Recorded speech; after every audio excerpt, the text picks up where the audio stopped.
Parlour বা সেলুনে মানুষ যায় সাজতে, আর আমাদের পুপু যাচ্ছে সেজে গুজে চুল কাটাতে। ওর মা ওকে সাজিয়ে দিচ্ছে।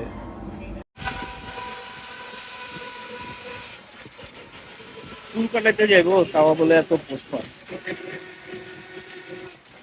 বরাবরই তার চুল কাটাতে দুইজন লাগে, একজন মোবাইলে তার প্রিয় গান চালাবে আর একজন তাকে ম্যানেজ করবে যাতে সুন্দর করে চুলের কাটিংটা হয়।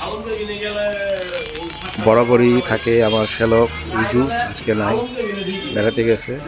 আজকে পাশে আছে গোপাল, মেশতো ভাই। যেহেতু কপিরাইটের একটা ব্যাপার থাকে, তাই গানের সাউন্ড আমরা বন্ধ করে দিয়েছি এই জায়গায়। দীর্ঘদিন পর তাকে মোটামুটি শান্তভাবে চুল কাটানো গেছে।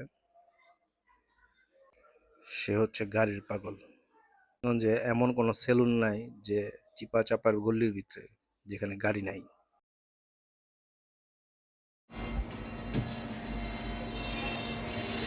বাসা যাবি না? হয়েছে তো কাটিং মাটিং হয়েছে তো।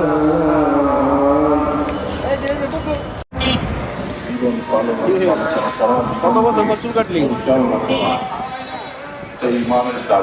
স্যার এখন চুল টুল কাটায় বাসায় যাচ্ছে। নতুন বছরের চুলের কাটিং কেমন হলো কমেন্টসে জানাবেন বন্ধুরা।